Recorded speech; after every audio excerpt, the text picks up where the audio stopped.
Hi, my name is Bev Brown. I'd like to thank everybody for attending our session today. And I've taught in the state of Iowa for 31 years. In my last 5 years, I've been working with IHT, Interactive Health Technologies, and working with various school systems with their professional development. Now I'd like to introduce Betsy Luck. Hi, my name is Betsy Luck. I teach at Oskaloosa Middle School in Oskaloosa, Iowa. I've been teaching for 20 years now. Thank you, Betsy. Now we'd like to dive into our presentations. First, how to individualize heart rate monitors according to the cardiovascular health of the students. Then we are going to show some graphs and charts that Betsy uses during her class time to help kids know and understand a little bit more about the performance during her classes and also where they are at with their own cardiovascular health. Then she will explain how she uses student reflections as evidence of DOK. We will then share some examples of activities that have been done during Oskaloosa Middle School physical education time while using the monitors. IHT has changed their chart to add in emotions. So we have 3 levels. The blue pipeline around the face of the monitor represents low impact. So it's activities like golf, yoga, archery. There are times that we want to teach kids how to de-escalate themselves. Also, to calm yourself. And when your heart rate is at a low impact, that's the best time for student learning. So we do want kids to start to recognize the emotions. When you get to the moderate zone, you'll see a yellow light. There's an example of different activities, but I also want to emphasize to start teaching the kids that you can be standing still, and all of a sudden, if you're excited, or on the opposite side, if you become frustrated, nervous, worried, embarrassed, you may spike up into the yellow. And then the third level is the red zone. This is when your blood flow is at a vigorous level. And kids can spike into the red zone if they're elated about something, upset about something, or with their emotions. So I taught for 31 years, as I mentioned earlier. I know that through the years of using heart rate monitors, it definitely improved me as an educator. So there's 2 things that I would like to emphasize. One is we kind of changed the beginning of our class time. We called it Build a Better Body. During the dynamic stretching and using the upper body, using sandals and those type of things was important. But what really helped our kids is when we would take 2 to 3 minutes every day and do some type of agility movements, whether it's ladders, jump rope, blinds, cone drills, bag drills. There's all kinds of things that you can do to improve kids' agility. What happened on the opposite end of that, when we started going into our team sports or even our net game sports, our kids started moving better. So these agilities help the kids in a couple different ways. Also, as an educator, I really started to learn how to use short descriptions, only state what the students need to know and understand, get them moving, and then give them the next piece of information. So one of the things that really helped our MVPA is when I quit doing a huge introduction in the beginning, I got my kids going, gave them some information, they moved, gave them new information, they moved and continued on. Now I'd like to turn the presentation over to Betsy, and she's going to explain what the Oskaloosa teachers do. Thanks, Bev. Adding on to what Bev has already mentioned, some of her agility movements that she has done with her classes, we also use a walk and talk or a skill warm-up and some different warm-up games. These are all activities that the kids know exactly what to do as they enter the gym. They get changed, they get their monitors on, and they get in there and they get to work. Walk and talk is simply that. It gives them a little bit of time to talk to their friends as they're moving, and by the end of that time, you know, they should be in the yellow zone. Different various skill warm-up games, whatever skill we're working on in that unit. So let's say it's a floor hockey unit. They know it says on the board, they grab their hockey sticks and they work on passing both backhand and front hand.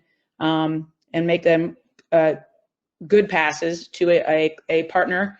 But any skill that we like that, we use that a lot as warm-ups too. So football, frisbee, any of those units, we use that setup as part of warm-ups, or just various warm-up games. So a tag game or an agility game, different things like that too, that we have used in class that that's automatic. Right when they get in, they get that heart rate going. And then afterwards, they might be walking some more or jogging, and I can get on my microphone, and while they're still moving, give some instructions for what is next in class 2, which is a good time saver, and it also keeps their MVPA. Part of our presentation, what we'd like to do is talk about how to individualize the heart rate monitor according to the health of the child. This is very important. As the kids continue to get healthier, it gets more difficult for them to hit the different zones. Also, as educators, when we stop class to help the kids and instruct the kids, healthy kids will fall out of the zone much quicker than unhealthy kids. So now Betsy and I are going to talk about a variety of ways to individualize the monitor so that all kids in the classroom have the same and equal opportunity to meet the daily goal. I taught at the high school level. I would have some kids with a resting heart rate of 48. I would have other kids in the exact same class with a resting heart rate of 86. So once we started individualizing the monitors according to the health, the cardiovascular health of the child, we got much better results from our students during the regular class days. And what we want to do is we want to set up our physical education programs so students are rewarded for having a healthier cardiovascular system. And if we don't individualize those monitors, then what happens is students that have really healthy hearts, they're going to have to work 2 to 3 times harder, and they're going to recover so much faster. As a trainer that goes around the nation now, there's various methods that different people have done. Probably the number one way that people are individualizing those monitors is using the pacer. Betsy's going to do a great job of explaining that. That's what Oskaloosa does. I have clients that do the 6-minute run, the 9-minute run, and the step test. There's a couple other unique ways that people are doing this.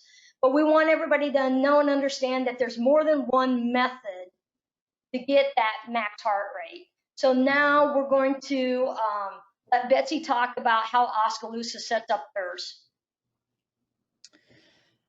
This is what we share with the students and their parents each time it comes around to pacer testing time.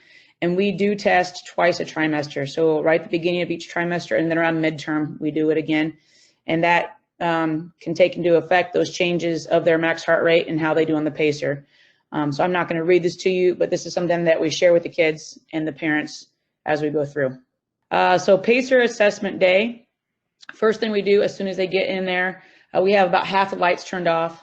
We have some more calming music on, and we ask all the students to lay down on the gym floor, and we're trying to find their resting heart rate. We do put this into the IHT system just as a data point, and it's something that we can look at too. If you see a student who has been laying there for 5 minutes and they're still in the yellow zone or maybe even the red zone, first off, they probably don't have the heart rate monitor on correctly. So we do a quick adjustment there to make sure it's on correctly. And then, we go and have a one-on-one conversation with those kids about, hey, are you okay today? Is something bugging you? And sometimes they have things to share. Other times it's like, hey, let's take a couple deep breaths and let's really try to calm down during this time. We talk about why it's so important to have a resting heart rate as low as it can go. We talk about a lot in class about, wanting to get that heart rate up into the yellow and red zone. So to have a couple days each trimester that we're talking about the resting side of it, getting that heart rate down, explaining how you want to have your heart move as much blood with each pump of it as you can. They understand those terms. And so, like I said, it's a good data point. So after we record all of their heart rate, resting heart rates, we get them up on the line for the pacer.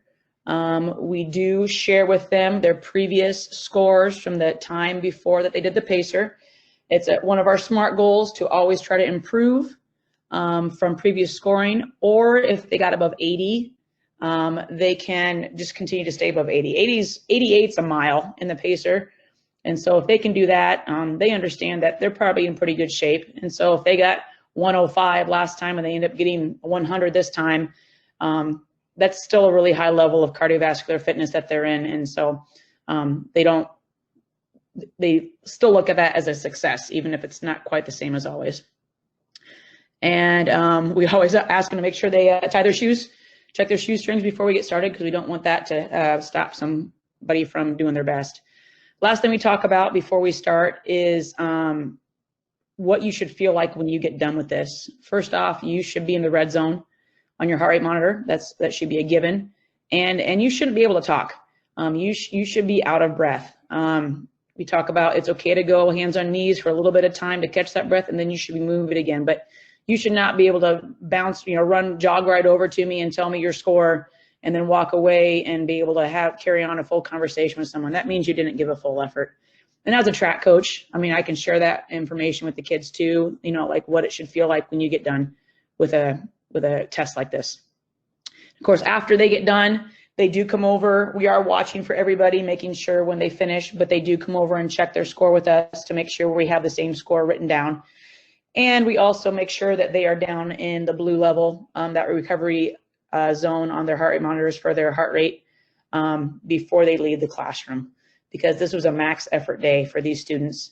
And it's a great way for them to finish and be able to walk out in the hallway and go get changed with that heart rate already recovered. So that's what our assessment day looks like. And again, we do it 2 times each trimester.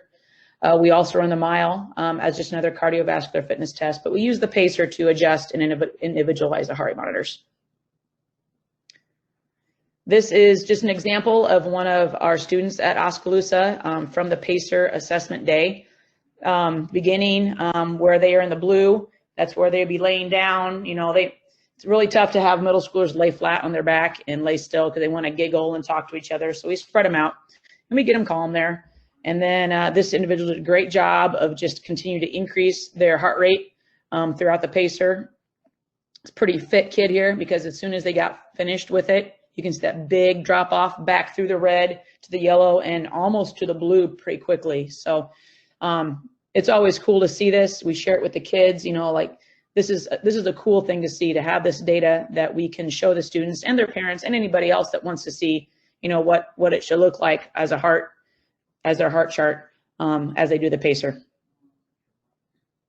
Okay, now I'm going to demonstrate. IHT has some assessment software that allows teachers to collect data for all of these things that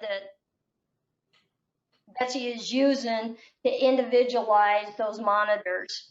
So this is what an IHT system looks like. Over here on top, it would say that your class period, first hour, second hour, whatever the circumstance may be. On the left-hand side, it would name the students. If you wanted to, you could arrow down students and make them into like a group 1 and a group 2. It would gray out the students so that it would separate 2 different groups. I'm just going to run them all as one group for this demo. And basically, we have 3 things that's important on this assessment date. 1 is the resting heart rate. 2 is the max heart rate. That's what will change the zones and individualize the monitors. And of course, 3, the assessment itself. If I click on this hyperlink, all of my students appear here. And like I've said, you can split this into groups of 3, groups of 2, however you would like.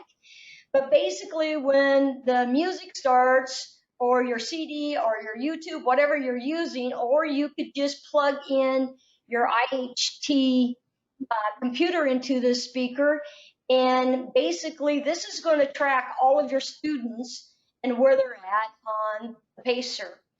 So as you can see up here, this will give you the total time of the assessment. This will give you the lap time. So right now, the first 7 laps are 9 seconds each. When we get to that 7th lap, you would hear a beep, beep, beep, which is telling you that the intensity is increasing. And so then it drops down. When a student has their second miss, you just simply click on their name and it stores the amount of laps that they have done for the pacer. And this is the score then that Betsy is verifying from her students when they're done. So basically it's just a matter of when the kids exit the pacer on their second miss is that you just simply tap on their name. If a student had its first miss rather than its second miss, that's all you would have to do is double click on their name and it brings them right back into the assessment. So I'm just going to stop all of these. After the students are completely done with the assessment, so during the resting heart rate time, Betsy could have put in the resting heart rate right here, and she would have had that documented. And then Betsy is now going to tell you what they do with this number for the outcome of the pacer. We'll let Betsy kind of explain next steps. So we've used the pacer for quite a while, and when we started using the heart rate monitors probably 5 years ago now, a lot, or more than that, we really wanted to figure out how to individualize them, because as Bev said at the beginning of this presentation, there are kids that are super athletic, super fit, and they're not getting in the yellow zone or the red zone. You know, it's super difficult for them to get up there if it's not individualized for them. We started off with doing 3 different levels, and now you can see with this chart that we're actually up to 5 different levels that we can adjust their max heart rate with how they do on the pacer. How we found these numbers and ranges, we looked at data from our students and went in and looked at charts like the one we shared with you before about how that kid did on the pacer. We looked at their score, and we also went and looked at the chart to see what that top point of their heart rate was. And then we did that with quite a few kids, a very large sample, and to find those ranges. We've been using this chart right here since, I believe, since 2018. No, wait, since 2018 we started using this chart, and the kids get it. They feel good about it. They know where they have to go. We share what the scores they need to get to make those adjustments. We also talk about, this is the day, if you're going to give full effort, today's the day, because this is going to help adjust your heart rate monitors for half the trimester. So we simply run it. And like Bev said, we use that second column that says use this MHR to make T1 adjustment when we start putting in their pacer scores. So at the end of class, while everyone's recovering, that's a quick time that we have that chart in paper form right beside us, and we quickly look at the pacer score from a student, and we type in their new heart rate. It is ready to go then for next class period. We don't have any questions. And it also gives the kids an option too, that if I typed in something wrong, they can come to me that next day and say, something's not right here, let's go check. And I make mistakes, you get on the wrong column, or you hit a 8 instead of a 5 or whatever it is, and it's going to affect that kid. So the kids take accountability on it too, and they want to be in those yellow and red zones, when they can. So it's a good way to they know what it is too. We have our heart monitor set up that they actually see their heart rate data while they are participating in class. So they know where their T1 starts, where that yellow zone starts for them. And there's a lot of kids that really understand that and get on it. So if they're warming up, they're looking down at their monitors saying, okay, I got an 80 on the pacer test. My yellow zone should be starting at 105. And if it's not, then that's a really good indicator that I may have messed up or just a data entry error, and then we can quickly fix it for that student that day. We're going to switch gears now into assessing some heart rate data using those individualized levels that we have just set for the students. We do heart points on a daily heart points at the end of each class period. And we also have an assessment of a weekly heart rate reflection There's a lot of DOK in this one, and we're continuing to add to it. And I'll share with you here later on in the presentation what that reflection looks like for these kids to really be thinking about what they're doing in class. The first point I think I'm going to talk about is the heart points. Yeah. And so just the parent standard, we've been big into getting our priority scales set up at Oskaloosa. So we're working on some of these things. But here is the standard and the Shape America standard that we use on a daily basis.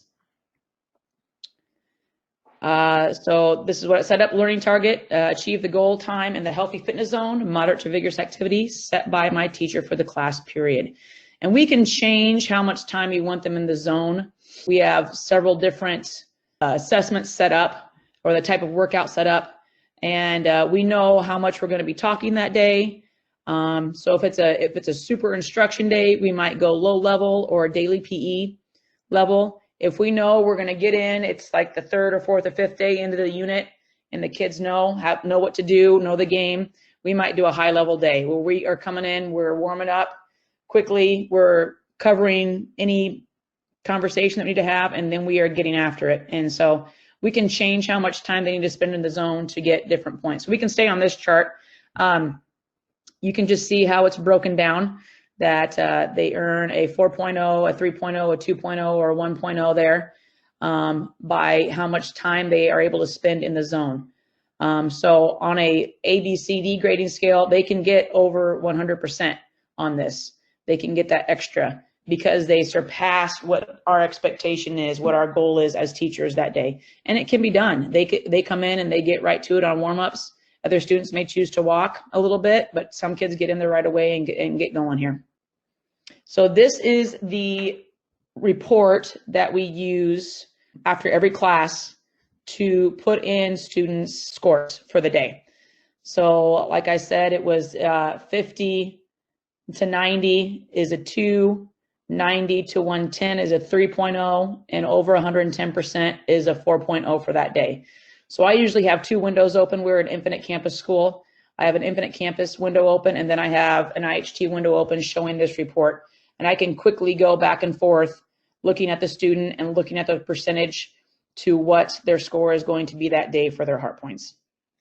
And the other thing that's kind of nice about this report is it's going to tell you what class period, what day, and also the percent of time that the students were expected to be in that fitness zone.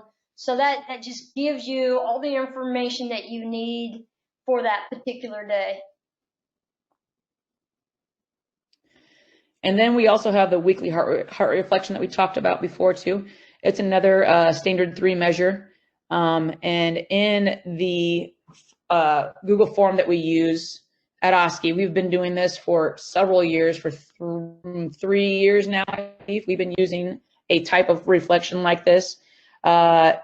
Includes questions about the 5 fitness components, the physical activity pyramid, just reflection on what they were doing in class and how much time they could spend in the healthy fitness zone, as well as some social emotional learning questions. That is just good information for the PE teachers to have when we can go on and have conversations with kids.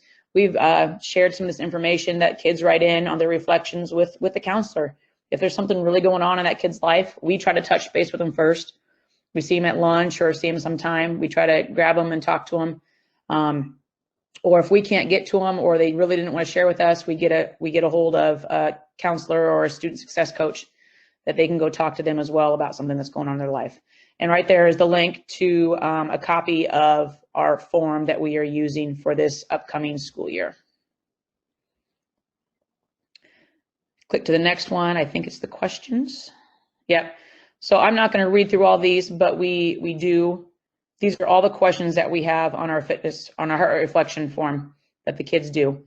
And I think what's important here is the variety of things that you can ask kids for that deeper understanding and really find out what the kids are thinking about. I'm going to let each slide, pause on each slide so that people can see the type of questions that you're looking for.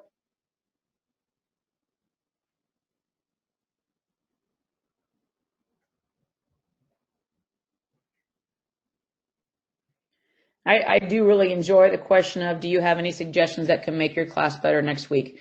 We've gotten some good things on there. Some of them, as you know, middle schoolers, sometimes they like to talk a lot. And there's a student in there that a response last year was like, I wish my class wouldn't talk so much so we could get to the game sooner. And I may have a conversation with that student, like, thank you for that. I appreciate that. Now, what can you do positively in the class to help that, to make that happen next time we're together? So it puts it back on them to reflect a little bit and be a better kid and help students, other students, be better kids too. Did you help? Who did you help? And who helped you today too? It's a good thing to do for them. Again, reflecting on how I can do something simple to make someone else's day better. And then the stressors, physical or emotional. This is the one where we sometimes get the counselors or student success coaches involved, because sometimes there's some kids that share some really deep stuff. Others don't want to, and they say, yeah, something, but I don't want to talk about it here. And, you know, we listen and we try to help as much as possible with those. And then the scale that we use for the reflection is here. And again, this is just brand new. We just wrapped this up and it completed this new scale at the end of the school year here in May. So they have those different levels that they have to do. They have to do a 2.0.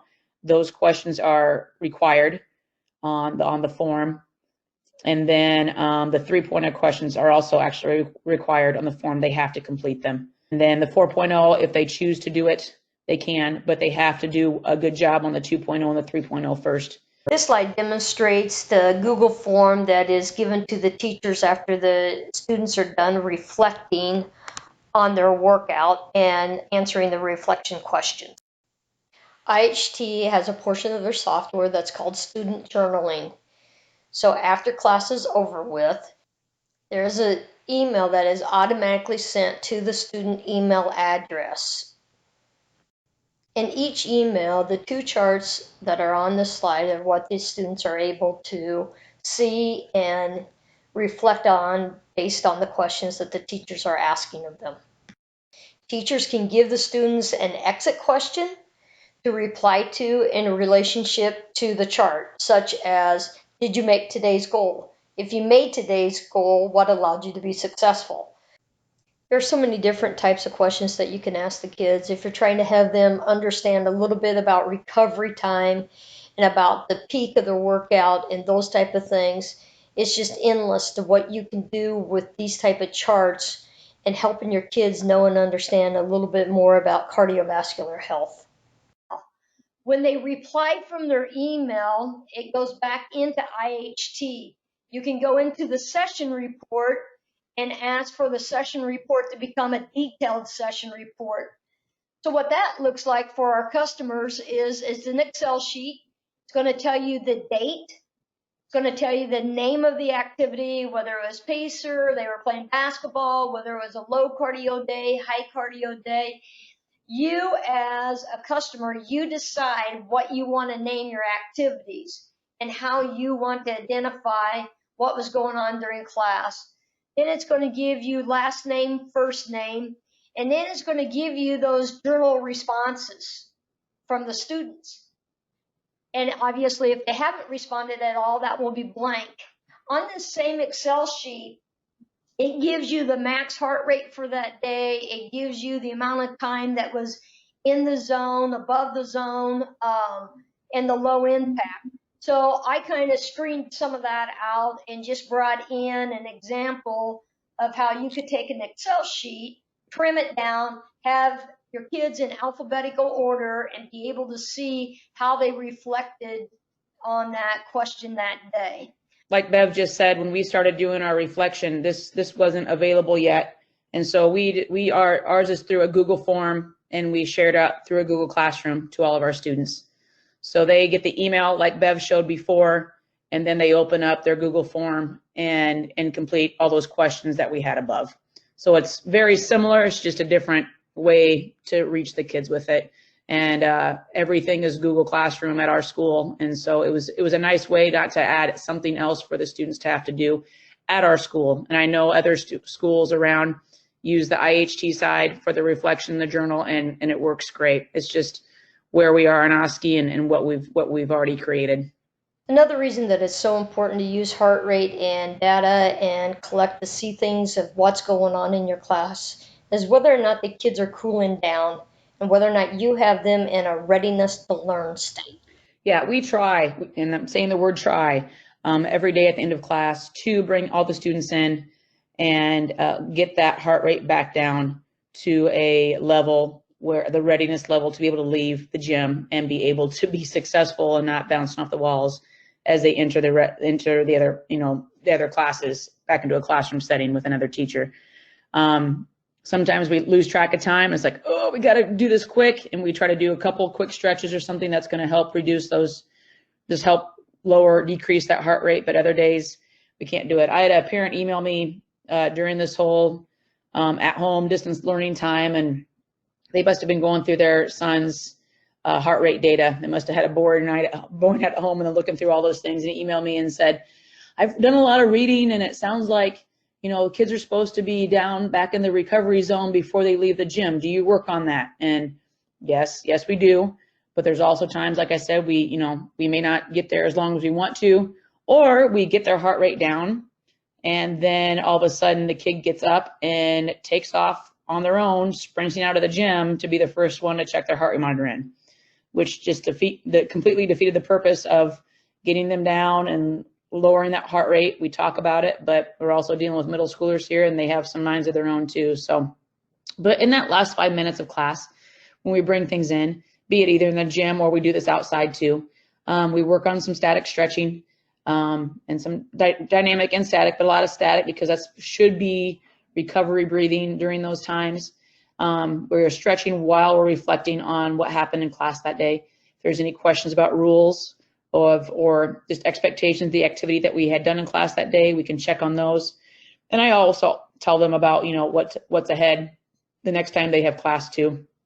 So they're prepped and it's not a question of, all day, what am I doing next time? They already know. I'm not trying not to make any surprises like that for the students. So they're ready to go there, but just work on getting that heart rate back down. I have them watch their monitors too while we're doing that stretching. No one should be in the red when they leave, or if they're in the yellow, I see that they are decreasing very quickly through the yellow down to the blue before they leave. So if we're end of a super intense game of something and there's a kid that's been going crazy hard the whole time, it might take them a little bit longer to get their heart rate down. But if I can see, looking at the clock so they're not late for the next class, but also see that they are making a big progression and decreasing that heart rate, I'll let them go. But we try to get them no one in the red and hopefully in the blue as we leave the classroom. 2 things to add to that. When I taught in Spencer, Iowa, we were tracking behavior problems with kids and stuff, and the data showed that there was a spike with some of our kids right after physical education with behavior reports. And that's, as an educator, that's the first time that I really started thinking about, are all the students leaving class with a readiness to learn, and have we lowered their heart rate? Then later on, when I was professor at Buena Vista and Storm Lake, then through getting kids prepared to become teachers, then we started reading the research that is out there on that. So we do want everybody to think about getting the kids to lower that heart rate, having them understand the readiness to learn, and what we're trying to do to make things better for them during the school day. Next, we're going to go into some of Betsy's data and activities and the things that she has taught, and actually have some charts of her kids during the various activities. So these are the examples, and I'm going to let Betsy go ahead and kind of talk about them. So yeah, we have 4 different examples here. We tried to find both ends of it, a super intense workout that I have done with my 8th grade advanced class, which is more of like a weight room class. And then we have a super cool opportunity at our building on our property that there's some huge hills that we can go sledding in the wintertime. And then take it on the other side of how golf should be that low level blue like Bev shared with the new chart that they had at the beginning. And then a fun lifelong activity of roller skating. Kids always ask me, why do we have to wear heart rate monitors during this unit? And I say, you'll see. It's fun to share that data with them too. So this is my 8th grade advanced class. Instant walk and talk when they came in, and then a 3-minute just jog run to get warmed up, and then they're cranking this workout out. I've listed the workout over on the side here, and they busted out on this one. This is not the first time we've done this workout with this group that I took this video, but they work super hard on it. It's only 2 minutes of go of super hard, and then you have 2 minutes rest. And they think, oh, this is going to be super easy, but 2 minutes if going all out, it's tough work, but they enjoy it too. So, and then of course 2 minutes of rest between each one. Here's an example of a student from that day, that workout that you just saw. So that first big bump up into the red would have been during the 3-minute run. You can sort of see how it's a little bit longer than the other increases later on. So they came in, we got our run going right away, and then I brought them together, made sure everybody understood the workout. Like I said, we've done this workout before, so that did not take long at all. And then you can see 4 very distinct increases or peaks as they were going 2 minutes hard, and then they had a 2-minute recovery. And this student did, they didn't get quite down to the blue between each one, but they were pretty close, which is really, really good to see that they are doing a good recovery, that the heart is recovering. And then of course, after the 4th one, we have a 2-minute walk. I believe we did some dynamic walking, stretching, because there's a lot of lunges and squats and things like that during that workout. And they got down to the blue, not for a super long amount of time, but enough that they were already decreasing back down there before they left the gym that day. And it's a different student, the same workout, same day. This student did a better job of getting back into that recovery zone at the end of the workout. But then again, the first, same thing. First big bump is that 3-minute run, and then 4 distinct peaks as the workout went through, and then a decrease back down again too. And these are probably some of the most fit kids in our building. They get a sign up if they want to take this advanced class, and they know coming into this class that it's going to be workouts and lifting. We were able to go up to the high school weight room the 3rd try. So these are kids that want to work hard a lot. Changing the tracks here. Like I said about the awesome hill behind our school, we take them out sledding, which is a super fun unit. And again, they ask, why do we have to wear heart rate monitors? And I said, you'll see. So we've purchased some inner tubes from a local tire store, and we've bought some sleds. Our principal's super cool and let us buy some sleds too. So if they don't have their own equipment there, we have equipment for them to use too. And so this was a sledding day, and how much time they were able to spend, especially in the yellow. That's the one on this one I'm really happy about, is that, it's a super fun activity. We have kids in our district that this is the only time they ever go sledding. They don't have the opportunity or the equipment to go other than this. But the amount of time, and geez, in the wintertime, the fresh air and everything else they're getting right then is just so cool. It makes me so happy to see that. I think I have another one too. Yep. So this kid was going up and down a lot. You can see that, going down the hill, and then they got to run back up the hill. I don't know how long that hill is, but it is a big hill. Call it Big Bertha, and it definitely is. You go flying down it. Fun little video of some people sledding here too. So even on these days, we are still doing some assessments. We still have the heart points. They still reflect on the couple days that we went sledding. Just of course, it depends on the weather. And then we're also doing the regular daily points too, for that standard 4 of, being a good citizen and those kind of things. So that's we call it HIT. That is definitely a HIT workout that these kids are doing as they're sledding. So these are some of the reflections that we got after the sledding unit. So part of that heart rate reflection, what activities are you doing in class to be successful? I think sledding was an awesome way to help us be healthy kids because it incorporates a fun activity into exercise. Just I'll let you read those through. When we had fun outside, these kind of workouts, it's about allowing the kids to have fun. It's fun all the time, but something outside the box like this, they just really enjoy it. And then also part of the reflection is which level of the physical activity pyramid was a focus today. they can pick one or two. I mean, they're both solid where they can be. It's just how the kid is viewing it as they go through what they're doing in class. I'm going to switch to golf here. We are blessed in Oskaloosa to have 2 pros in Oskaloosa. One is a instructional pro and one is a pro. So they are able to come in and give lessons to our students. We do it in February when it's super cold outside and their schedules are a little bit less hectic. But we usually have 2 days of our golf unit just because of their time constraints to come in and do that. We talked with the pros, and again, the kids are asking, why do we wear our monitors? And we say today's the day that you need to keep your heart rate in the blue. There shouldn't be any reason why you're in red at all. And this kid, I'm just looking at the end of it, maybe he or she ran out in the hallway, to get checked out at the end probably. But during the actual activity, they're down in that blue level where they should be.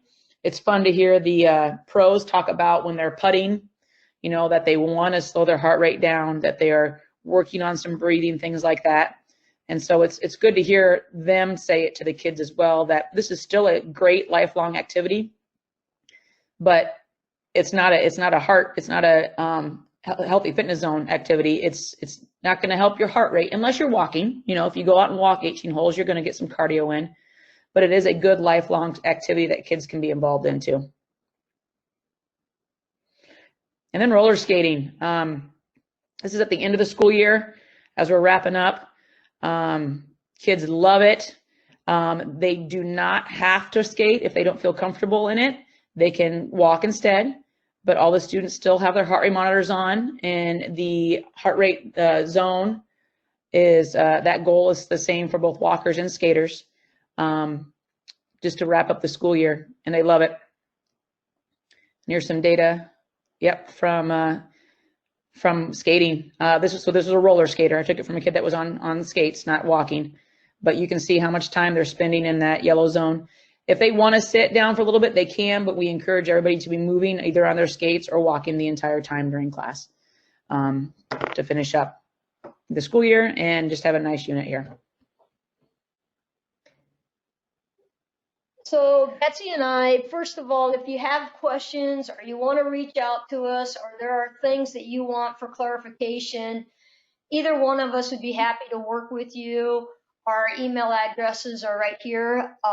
We appreciate you taking the time to listen to what we had to present. We were really fired up to do things in the gym and put the monitors on and maybe do this presentation a little bit different and make it an activity presentation, but we do appreciate everybody that is taking the time to listen to the various sessions through this time that we're all in a unique situation. So I want to thank Betsy also for outlining the various things that they do in Oskaloosa.